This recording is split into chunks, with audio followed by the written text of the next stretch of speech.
యోహాను సువార్త 16వ అధ్యాయము 33వ వచనము. నా యందు మీకు సమాధానము కలుగునట్లు ఈ మాటలు మీతో చెప్పుచున్నాను. లోకములో మీకు శ్రమ కలుగును, ఆయనను ధైర్యము తెచ్చుకొనుడి, నేను లోకమును జయించి ఉన్నానెను. నా యందు మీకు సమాధానము కలుగునట్లు ఈ మాటలు మీకు చెప్పుచున్నాను. మనకు కావలసింది ఆస్తులు, అంతస్తులు, ఆహారము, వస్త్రాలు, ధనధాన్యాలు, పదవులు, అధికారాలు, ఇవి ఏవేవో అనుకుంటున్నాం. కానీ అవన్నీ మనం కలిగి ఉన్న సమాధానం లేకపోతే ఆ వ్యక్తికి ఏమైనా ప్రయోజనం ఉందా? ఎన్నో ఉన్నాయి కానీ నా బ్రతుకులో సమాధానము లేదు అనే వారి జీవితాలను మనం గమనించి చూస్తే వారి జీవితాలలో చివరికి వ్యర్థులైపోయారు, అర్ధాంతంగా మరణించారు. వారు కీడు చేసి ఏదేదో సంపాదించుకొని దాన్ని అనుభవించలేని స్థితిలో అంతమైపోయారు.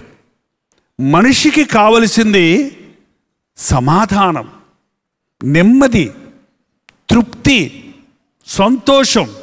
ఇవి ఏ కొట్లో దొరకవు, ఇవి ఏ కంపెనీలో దొరకవు, వీటిని ఎవడు ఉత్పత్తి చేయలేడు, వీటిని డబ్బులిచ్చి కొనుక్కునేవి కావు.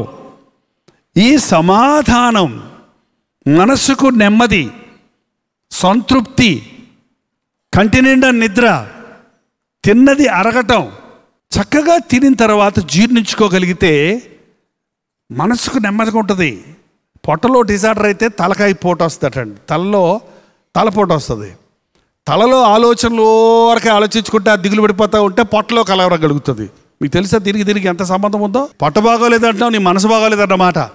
మనసు బాగోలేదు కాబట్టి, లోపల కడుపులో తిన్నది అరగలేదు కాబట్టి, నీకు డిజార్డర్ అయిపోయింది కాబట్టి నీ కడుపంతా తిప్పేస్తుంది, గ్యాస్ట్రిక్ ట్రబుల్ వచ్చేసింది, అజీర్ణము కలుగుతుంది, నిద్రలేమి కలుగుతుంది. కారణం ఏంటంటే వీటన్నిటికీ సమాధానం లేదు. సమాధానం లేని మూలానే మనుషుడు ఓరికి ఇసుక్కుంటుంటాడు. చిన్నపిల్లోడి మీద ఇసుక్కుంటాడు, కట్టుకున్న భార్యనైతే తీసి పడేస్తాడు, బయటోడి దగ్గరికి వెళ్ళి ఇసుక్కుంటాడు, అధికారి మీద కూడా ఇసుక్కొని ఉద్యోగాలు పోగొట్టుకుని వాళ్ళు ఉన్నారు ఎంతోమంది. అన్నిటికీ కారణం మూలం ఏంటంటే అంతరంగంలో సమాధానం లేదు. కాబట్టి నీ రిలేషన్షిప్స్ సరిలేవు, ఎవరితో ఎలా ప్రవర్తించాలో నీకు తెలియటం లేదు, ఇంటిలో సంతోషం లేదు, భార్యతో ప్రేమగా మాట్లాడవు, బిడ్డలతో చేరదీసి మాట్లాడవు. బిడ్డలను పెంపకం అనేది చాలా కఠినమైన ఉద్యోగం అండి. ఈ లోకంలోని అన్నిటికంటే కష్టమైన పని ఏంటి అని నన్ను అడిగితే పిల్లల్ని పెంచడం అని నేను చెప్తా. మీరేం చెప్తారు? ఏం లేదండి, మొత్తం నొక్కేసి కుక్కేసి అటు స్కూల్కి బ్యాగ్ ఒకటి తగిలిచ్చేసి పంపించేస్తే అయిపోద్దండి. చదువుకుంటాడేమో కానీ క్యారెక్టర్ రాదు, గుణశీలతలు రావు, నీ మీద ప్రేమాభిమానాలు ఉండవు. పిల్లల కోసం డబ్బులు సంపాదించి గొప్ప చదువులు చదివించాలని ఆలోచించే తల్లిదండ్రులు ఉన్నారే కానీ పిల్లలకు నేను చెప్పించే చదువు కంటే నేను కావాలి, తల్లిదండ్రులమైన మేము కావాలి, మా పిల్లలు మాతో మాట్లాడుకోవాలని ఆశపడుతున్నారు, మాతో ఆడుకోవాలని ఆశపడుతున్నారు అని అనేకులు గ్రహించటం లేదు. బిడ్డలను అలాగే దూరం చేసుకున్న వలన వాళ్ళు పెద్దవాళ్ళు అయినప్పుడు నీ మీద ఎటువంటి ప్రేమ లేని వారిగా మారిపోతున్నారు. ఎక్కడుంది సంతోషం? బైబిల్ చెప్తుంది, నీ భార్యతో నువ్వు సంతోషించు, నీ కుటుంబంతో నువ్వు సంతోషించు, నీ ఇంటిలో నువ్వు సంతోషించు, నీ హృదయంలో సంతోషం ఉంటే నువ్వు ఎక్కడుంటే అక్కడ సంతోషం. చూడండి, మనం సాధారణంగా ఎవరైనా వస్తున్నారు అనుకోండి మన దగ్గరికి, అబ్బా ఈయన వస్తున్నాడయ్యా, కొంచెం నా మనసులో ఉన్న కష్టాలు చెప్పుకుంటే నా కోసం ప్రార్థన చేస్తారు. నువ్వు క్రీస్తుని కలిగిన వాడివైతే అలసిన వారిని ఊరడించు జ్ఞానము కలిగిన నోరు ఇస్తాడంట. ఏ నోరు కావాలి మనకి? అలసిన వారిని ఊరడించే నోరు. 90% మనుషులు అలసిపోయి ఉన్నారు, విసిగిపోయి ఉన్నారు, కృంగిపోయి ఉన్నారు, బాధలతో ఉన్నారు, కష్టాలతో ఉన్నారు, అప్పుల్లో ఉన్నారు, దెయ్యాల చేత పీడించబడుతున్నారు. వారికి కావలసింది నీతి వాక్యాలు కాదు, వారికి కావలసింది ఆదరణతో కూడిన మాటలు. కృంగిన వారిని లేవనెత్తేవాడు మన ప్రభు. పెంట కుప్పల మీద పడున్న వారిని లేవనెత్తేవాడు మన ప్రభు. ఆ ప్రభువును చూడండి, మీరు యేసు ప్రభువును చూడండి. ఆయన దగ్గర కృంగిన వాళ్ళు వచ్చినప్పుడు, పాపులు వచ్చినప్పుడు, దోషులు వచ్చినప్పుడు వాళ్ళతో ఎంత ప్రేమగా పలకరించాడో, ఎంత బాగా మాట్లాడాడో, ఎలాగూ వారికి వారి ఉన్న స్థితిలో నుంచి తప్పించుకునే మార్గాన్ని తెలియజేశాడో, వారిని క్షమించాడో. ఈరోజు నిజంగా యేసయ్య బిడ్డలు అటువంటి గుణశీలతలు కలిగి ఉండాలి. నీకే సమాధానం లేకపోతే, నీ అంతరంగంలోనే నీకు నెమ్మది లేకపోతే మరొకరిని నీవెలా ఆదరిస్తావు? ప్రభు అంటున్నాడు, నా యందు మీకు సమాధానము దొరికినట్లుగా ఈ మాటలు మీకు చెబుతున్నాను. ఒకటండి, మనం సమాధానం కోసం ఎక్కడికెక్కడికో వెళ్తున్నాం, ఏంటేంటో చేస్తున్నాం, కానీ యేసు ప్రభు దగ్గరికి రావటం లేదు. సమాధానకర్త అయినటువంటి, సమాధానమునకు మూలమైనటువంటి యేసు క్రీస్తును నమ్మిన వాడికి సమాధానం. నా యందు మీకు సమాధానం కలిగినట్లుగా నేను మీకు ఈ మాటలు చెప్పుచున్నాను. తర్వాత మాట చదివితే, లోకములో మీకు సుఖం కలుగునా, శ్రమ కలుగును. ఎంతమందికి శ్రమలంటే ఇష్టం? ఎవరికి ఇష్టం లేదు. అసలు లోకంలో జీవితమే శ్రమ. శ్రమ లేని జీవితం మానవ జీవితం కానే కాదు. మనల్ని ఐస్ బొమ్మల్లా దేవుడు చేయలే, మనల్ని రబ్బర్ బొమ్మల్లా చేయలే, మనల్ని మరబొమ్మల్లా చేయలే. మనం మనుషులుగా ఉన్నాం, మన జీవితము పాపం వల్ల వచ్చిన శాపానికి గురైన జీవితాలు జీవిస్తూ ఉన్నాం. అందుకే మోషే అన్నాడు, నరుని ఆయుష్ 70 సంవత్సరాలు, అధిక బలం ఉంటే 80 సంవత్సరాలు, అవి త్వరగా గతించిపోవడం, మనము ఎగిరిపోతాం. కీర్తన 90:10 మా ఆయుష్కాలము 70 సంవత్సరములు, అధిక బలమున్న ఎడల 80 సంవత్సరములగును. అయినను వాటి వైభవము ఆయాసమే, దుఃఖమే, అది త్వరగా గతించును. మనం బతికే 70-80 సంవత్సరాల వైభవం ఏంటంట? ఆయాసము, దుఃఖము. ఏంటండి? ఆయాస పడకుండా నేను ఈ లోకంలో బతికానని ఎవడన్నా చెప్పగలడా? తినటం ఆయాసమే, నడవటం ఆయాసమే, బతకటం ఆయాసమే. కొంతమంది కూర్చున్నప్పుడు మూలుగుతారు, లేచినప్పుడు మూలుగుతారు. ఏంటి జీవితం యొక్కది? బాధ, భయం, దుఃఖం, కన్నీరు. పొద్దున్న లేచిన కాడించి రాత్రి పనుకునే వరకు మనుషుడు పడే యాతన ఒకసారి ఆలోచించి చూడండి. జీవితంలో మనం ఆయాసం లేకుండా, కష్టం లేకుండా, శ్రమ లేకుండా ఊరికే కూర్చొని బతుకుదామనుకుంటే అది అజ్ఞానం.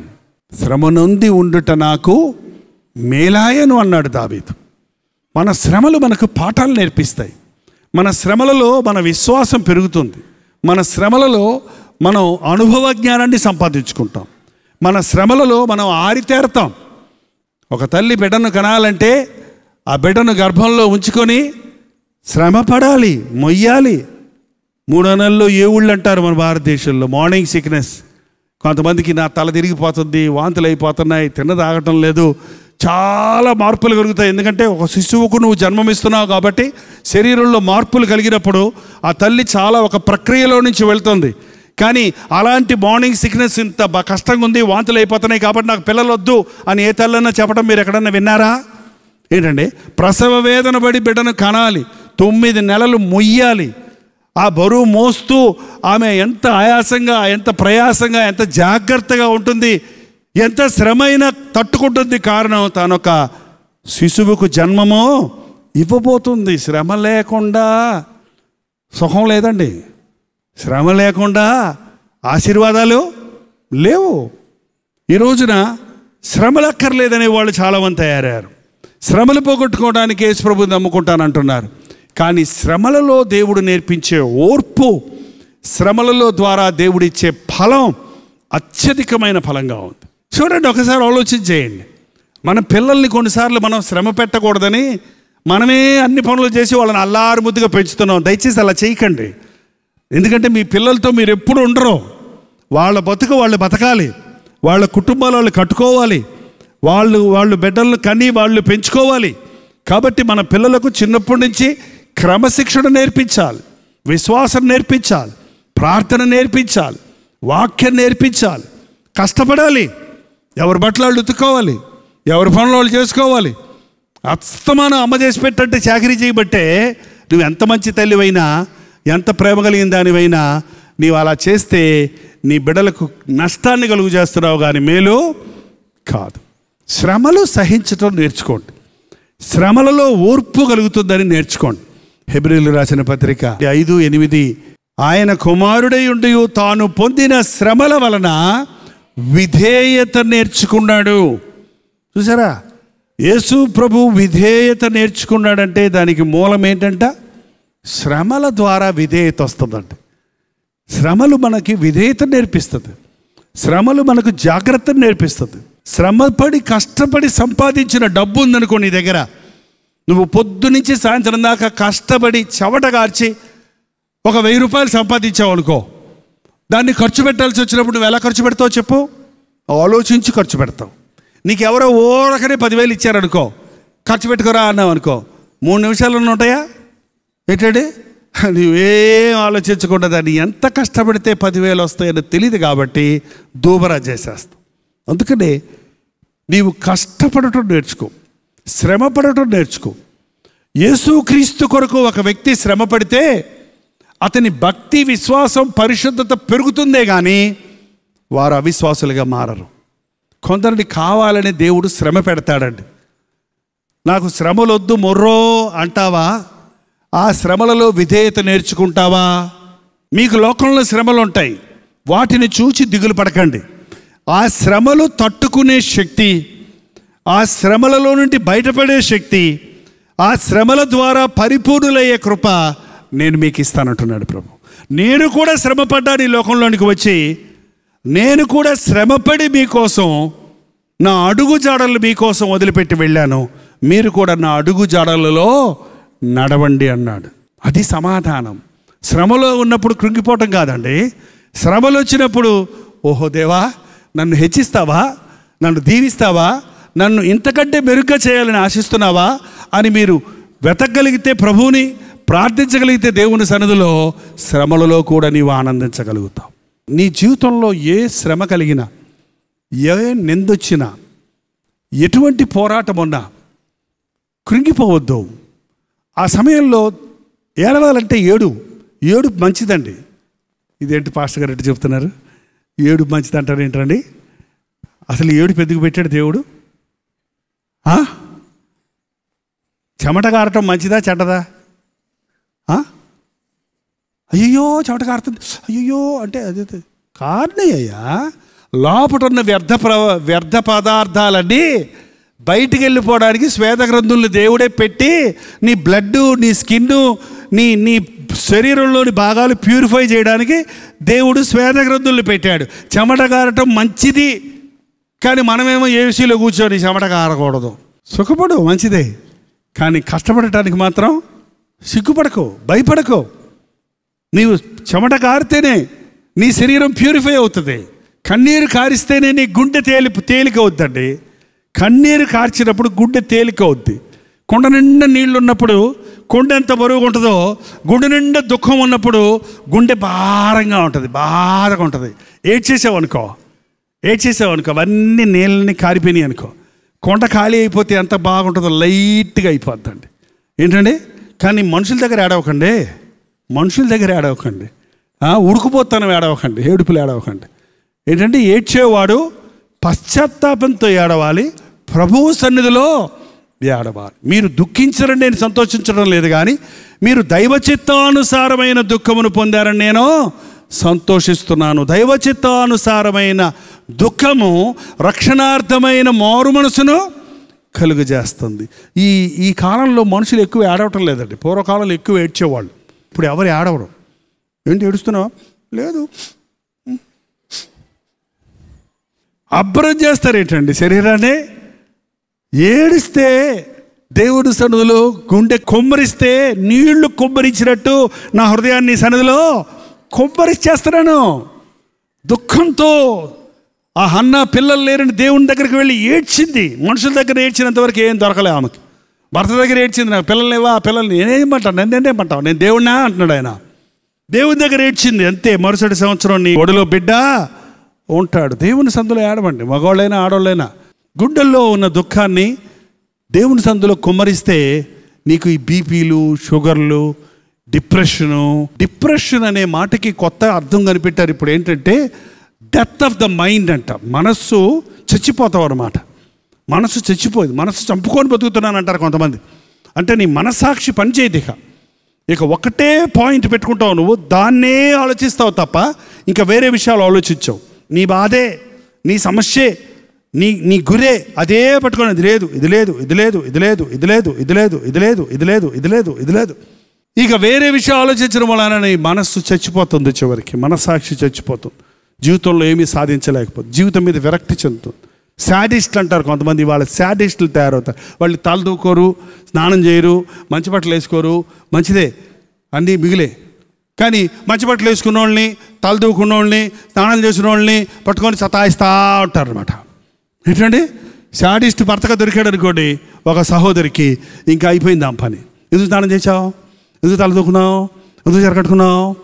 ఈయన బీడీలు తాగుతూ ఉంటాడు, సీరియల్ తాగుతూ ఉంటాడు, మాచిపోయిన గడ్డం, సారాయి గబ్బు, చెమట గబ్బు, చొక్కా మార్చుకోమంటే మార్చుకోడు, పంచ మార్చుకోమంటే మార్చుకోడు, మట్టి కొట్టేసి బతుకుతుంటాడు. ఇంట్లో ఉన్న పిల్లలు, భార్యలు ఎవరైనా చక్కగా తయారయ్యారు అనుకోని, నేను ఇంకా చావలేదనా, అంత ఖుషి వచ్చేసారు అని వాళ్ళని పట్టుకొని సతాయిస్తుంటారు. ఇదేంటండి, వారు అనుభవించరు ఇతరులను అను. ఇదొక రకమైన డిప్రెషన్, ఇదొక రకమైన సాడ్నెస్, ఇదొక రకమైన దుఃఖం. నీ మనస్సులో ఉన్నదాన్ని బయటకు చెబితే నీకు విడుదల దొరుకుతుంది. సమాధానం లేని వారికి సమాధానం ఇవ్వడానికి యేసుప్రభు ఈ లోకంలోనికి వచ్చాడు. యేసుప్రభు జన్మించినప్పుడు దేవదూతలు చెప్పిన మాట ఏంటి? ఇదిగో ప్రజలందరికీ కలుగుబోవు మహా సంతోషకరమైన శుభవర్తమానం నేను మీకు తెలియజేయుచున్నాను. సర్వోన్నతమైన స్థలంలో దేవునికి మహిమ, భూమి మీద ఆయనకి ఇష్టలైన వారికి, అందరికీ కాదు, ఎవరికి? ఆయనకి ఇష్టలైన వారికి, ఆయన్ని ఇష్టపడిన వారికి, ఆయన నమ్మిన వారికి సమాధానము. నా సమాధానం పోయింది అన్నాడు ఆయన. సమాధానం ఏమైందట? ఎక్కడ పోయింది? రోడ్డు మీద పోయిందా? ఎక్కడ పోయింది? ఎక్కడ పోయిందో అక్కడ ఎదిగి పట్టుకో. దేవుడిచ్చే సమాధానం చివరికి ఈ వచనం చూసి ముగిస్తాను చూడండి. ఫిలిప్పీయులకు రాసిన పత్రిక 4వ అధ్యాయం 7వ వచనం. అప్పుడు సమస్త జ్ఞానమునకు మించిన దేవుని సమాధానము యేసుక్రీస్తు వలన మీ హృదయములకును మీ తలంపులకును కావలి ఉండును. సమస్త జ్ఞానమునకు మించిన దేవుని సమాధానము యేసుక్రీస్తు వలన మీ హృదయములకు మీ తలంపులకు కావలి ఉండును. ఎప్పుడు? నీ చింత అంతా దేవుని ముందు చెప్పుకున్నప్పుడు, నీ బాధ అంతా ఆయనకి చెప్పుకొని ప్రార్థించినప్పుడు, నీ స్థితిగతులు ఆయనతో చెప్పుకున్నప్పుడు, ఆయన సమాధానము నీ హృదయంలో కావలి ఉంటుందంట. అంటే నీవు అసమాధానమైన తలంపులు రాకుండా సమాధానం నీ హృదయంలో నిలిచి ఉంటుంది. మరొకసారి రాబోయింది, ఆయన సమాధానము మన హృదయాన్ని ఏలుతుంది, అంటే మానిటర్ చేస్తుంది అన్నమాట. ఏంటంటే యాంటీవైరస్ని ఎక్కిస్తారు కంప్యూటర్లో. ఏం చేస్తుంది యాంటీవైరస్ పని ఏంటి చెప్పండి? వచ్చిన వైరస్ని ఎదిరించడం. సమాధానం మన హృదయంలో నిలిచి ఉన్నప్పుడు అసమాధానాన్ని కలుగజేసే ఆలోచనలు, ఉద్దేశాలు, తలంపులు, క్రియల నుంచి దేవుడు మనల్ని ఎప్పటికప్పుడు విడిపిస్తాడు. ఎంతమందికి సమాధానం కావాలి? హల్లెలూయా చెప్పండి. ఎప్పుడు కావాలా? అప్పుడప్పుడు కావాలా? సమాధానం నా హృదయంలో, నా హృదయాన్ని ఏలాలి అన్నవాళ్ళు నిలబడి హల్లెలూయా చెప్పండి. అదే మాటను నోరు తెరిచి దేవునితో చెప్పండి, దేవుణ్ణి అడగండి. నా యందు మీకు సమాధానము కలుగునట్లు నేను ఈ మాటలు చెప్తున్నాను. నీ చింత యావత్తు నా దగ్గర చెప్పుకుంటే నా సమాధానం మీ హృదయాన్ని ఏలుతుంది అని ప్రభు చెప్తున్నాడు. మన జీవితంలో దేవుని చిత్తాన్ని ఎరుగుదాం, ఆయన సమాధానం కలిగి జీవిద్దాం. లోకంలో కలిగే శ్రమలకు మనం దిగులు పడక, లోకంలో మీకు శ్రమ కలుగును, ఆయనను ధైర్యం తెచ్చుకున్నాడు, నేను లోకాన్ని జయించి ఉన్నాను. నువ్వు ఏదైనా ఇంత బాధపడుతున్నాను నీకు తెలియదు ప్రభు అంటానికి లేదండి. నువ్వు పడే బాధలన్నీ ప్రభు పడి వాటి నుంచి బయటకు వచ్చిన వాడు కనుక బయటపడే మార్గాన్ని మనకు చెప్పగలిగిన వాడిగా, తెలియజేయగలిగిన వాడిగా మన ప్రభు ఉన్నాడు. ప్రభునందు విశ్వాసం ఉంచుదాం, ఆయన ఇచ్చే సమాధానాన్ని సంపాదించుకుందాం. మన 2 చేతుల పైకెత్తి ఒక చిన్న ప్రార్థన చేసుకుందాం. ఎందుకు నాకు ఈ అనారోగ్యము, ఎందుకు నా కుటుంబంలో ఈ కలవరము, ఎందుకు నా జీవితంలో ఈ యొక్క నష్టము, ఎందుకు నా జీవితంలో ఈ పోరాటాలు, ఎందుకు నా జీవితంలో గురి తప్పి ఉన్నాను ప్రభా? సమాధానం లేక, సంతోషం లేక, ఎక్కడో ఏదో దొరుకుతుందని అక్కడ ఇక్కడ తిరుగుతూ నా ఇష్టానుసారంగా నా జీవితాన్ని పాడు చేసుకున్నాను. ఇప్పటికే నష్టపోయానయ్యా, ఎన్నో విషయాల్లో కృంగిపోయానయ్యా, ఎన్నో రకాల బాధలు అనుభవిస్తూ బయటపడలేకపోతున్నానయ్యా, విసిగిపోయి ఉన్నానయ్యా నా జీవితంలో. యేసు ప్రభు నాకు సమాధానం కావాలి. నువ్వు ఉన్నావని నమ్ముతున్నానయ్యా. నీ దగ్గరకు వస్తే, నిన్ను స్వీకరిస్తే నన్ను విడువని ఎడబాయని దేవుడిగా ఉన్నావని నమ్ముతున్నానయ్యా. నోరు తెరిచి ప్రభుతో చెప్పండి. మన 2 చేతులు పైకెత్తి ప్రార్థిద్దాం. పరిశుద్ధుడా, ప్రేమగల తండ్రి, నీ బిడ్డలను ఒక్కసారి చూడు నాయన. వారు చేతులెత్తి నాయన, ఆ పరలోకపు దేవుడులు నాకు కావాలి, ఆ పరలోకపు అభయము నాకు కావాలి, ఆ పరలోకపు ఆశీర్వాదము నాకు కావాలి. దేవా, నాకు సమాధానం కావాలని ఏ గుండెల్లో నుంచి ఏ మూలుగు నీకు వినపడుతుందో వారికి బదులు దయచేయి నాయన. మా సమాధానాన్ని పాడు చేసే సాతాను శక్తులను నాజరుడైన యేసుక్రీస్తు నామములో బంధించుచున్నాము తండ్రి. మమ్మల్ని కలవరపరిచే ఆత్మలను నీ నామములో పారద్రోలుచున్నాము నాయన. నీ పాదాల చెంతకు చేరి ఉన్నామయ్యా. ఈ లోకాన్ని జయించే శక్తిని మాకు దయచేయి, పాపాన్ని జయించే శక్తిని మాకు దయచేయి, సాతాన్ను జయించే శక్తిని మాకు దయచేయి నాయన. నీ సమాధానము వారి హృదయాలను ఏలునట్లుగా, వారి గృహాలలో నింపబడినట్లుగా పరిశుద్ధాత్మను మా మీద కుమ్మరించుము నాయన. ఎంతమంది యవ్వన బిడ్డలు ఈ రోజున సమాధానం లేక వీధుల్లో తిరుగుతున్నారు, దురభ్యాసాలకు బానిసలైపోతున్నారు. అటివారు నీకు సమర్పించుకున్నటకు సహాయం చేయి. ఈ రాత్రి నీ కృపలను మా మీద కుమ్మరించుము. యేసుక్రీస్తు నామములో అడుగుచున్నాము తండ్రి. ఆమేన్, ఆమేన్, ఆమేన్.